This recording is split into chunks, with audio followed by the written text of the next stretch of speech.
ஆன்மீக உறவுகள் அனைவருக்கும் என் அன்பான வணக்கங்கள்.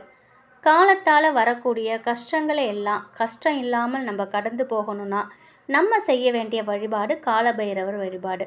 இந்த காலபைரவரை வழிபாடு செய்ய உகந்த திதின்னு பார்த்தீங்கன்னா அஷ்டமி திதி. தேய்பிறை அஷ்டமி திதினா நம்முடைய கஷ்டங்கள் கடன் சுமையெல்லாம் கரைந்து போகணும்னு நம்ம வேண்டுதல் வைக்கணும். வளர்பிறை அஷ்டமி திதி அப்படின்னா நம்முடைய குடும்பம் செல்வ வளத்தில் அதிகரிக்கணும், செல்வ வளத்தில் மேலோங்கணும், நிறைய பணம் சேரணுங்கிற பிரார்த்தனையை நம்ம செய்யணும். அந்த வகையில் இப்போ நம்ம பார்க்க போகிறது வளர்பிறை அஷ்டமி திதி. இந்த நாளில் நமக்கு இருக்கக்கூடிய செல்வ வளத்தை பெருக்கிக்கிறதுக்கு, பொருளாதாரத்தில் உயரத்துக்கு எளிமையான இந்த வழிபாடை செய்தாலே போதும். நிச்சயமாக நம்முடைய வாழ்க்கையில் நமக்கு பொருளாதாரமானது முன்னேற்றம் அடையும். பழமை வாய்ந்த சிவன் கோயில்கள்லாம் நிச்சயமாக அஷ்டமி பூஜைங்கிறது சிறப்பாக நடைபெறும்.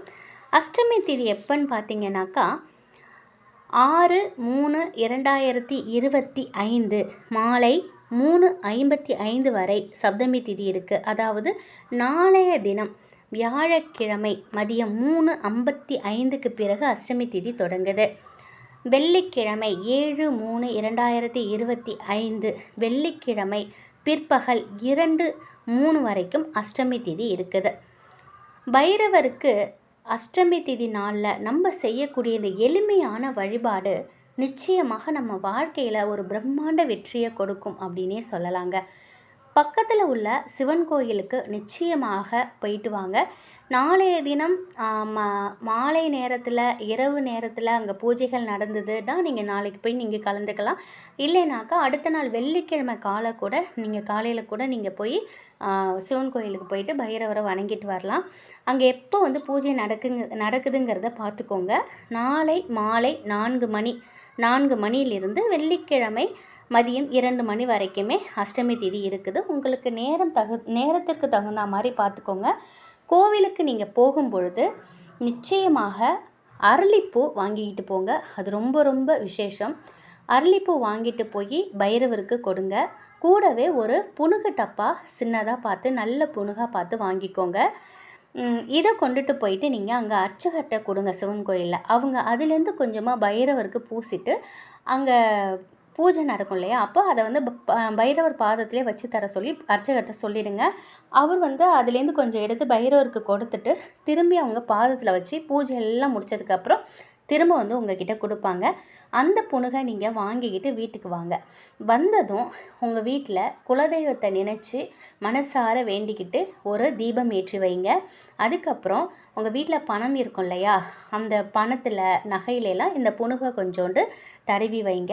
புனுகுக்கு சாதாரணமாகவே நேர்மறை ஆற்றலை ஈர்க்கக்கூடிய சக்தி அதிகம். அதுவும் காலபைரவர் பாதத்தில் வச்ச புனுகுக்கு 2 மடங்கு சக்தி நிச்சயமாக அதிகமாக இருக்கும். இந்த வாசம் உங்கள் வீட்டில் இருக்கக்கூடிய எதிர்மறை சக்தியெல்லாம் விரட்டி அடிக்கும். பணத்தை தங்க விடாமல் இருக்கக்கூடிய தரித்திரியத்தை விரட்டி அடிக்கும். இந்த ஒரு பொருள் உங்கள் வீட்டு பொருளாதாரத்தை மேலே உயர்த்தி காட்டும். இந்த வளர்பிறை அஷ்டமி திதியில் இந்த பரிகாரத்தை செஞ்சிங்கன்னா நிச்சயமாக செல்வந்தர்களாகக்கூடிய ஒரு யோகத்தை உங்களுக்கு கொடுக்கும். நம்பிக்கை உள்ளவங்க இதை செஞ்சு பாருங்கள்.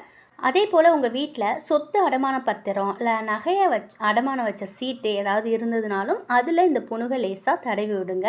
கூடிய விரைவிலேயே அந்த அடமானத்தில் இருக்கக்கூடிய நகைகள், சொத்து பத்திரம் எல்லாத்தையுமே மீட்கக்கூடிய சக்தியை காலபைரவர் நிச்சயமாக கொடுப்பாங்க. கூடிய விரைவிலேயே அது நடக்கும். உங்களுடைய வேலையோட அதாவது நீங்கள் வேலை செஞ்சுக்கிட்டே முயற்சி செஞ்சு பாருங்கள். கண்டிப்பாக உங்களுக்கு பண வரவில் நல்ல அதிரடி முன்னேற்றம் ஏற்படும்.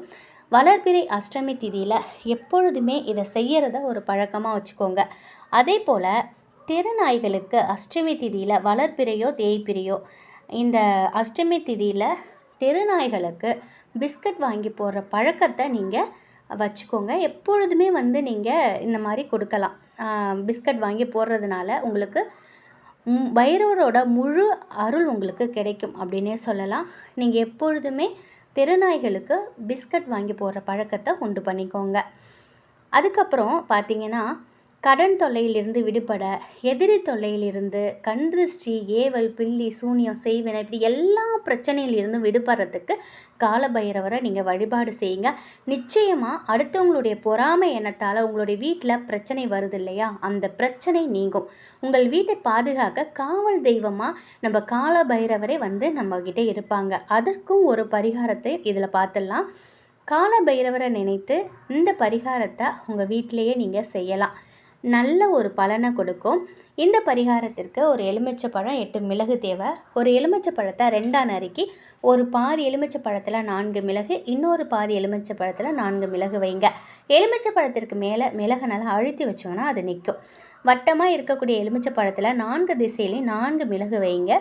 இப்போ தயார் செஞ்சுருக்கக்கூடிய இந்த எலுமிச்சை பழத்தை கொண்டு போய் உங்கள் வீட்டு நிலைவாசலில் வச்சுருங்க. 2 பக்கமுமே நிலைவாசலில் வைக்கணும். இந்த மாதிரி திஷ்டி கழிக்க நம்ம வந்து குங்குமம் தடவி வைப்போம் இல்லையா, எலுமிச்சை பழத்தை 2ஆக வெட்டி அந்த மாதிரி இதை வந்து நீங்கள் வைக்கணும்.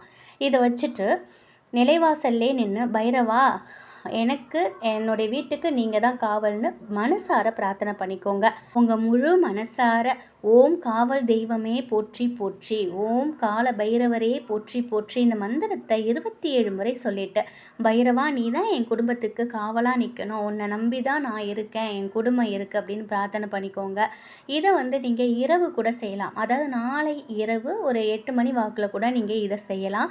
எந்த நேரத்தில் வேணாலும் நீங்கள் செய்யலாம். ஆனால் இரவு இதை செய்கிறது கொஞ்சம் நல்ல பலனை கொடுக்கும்.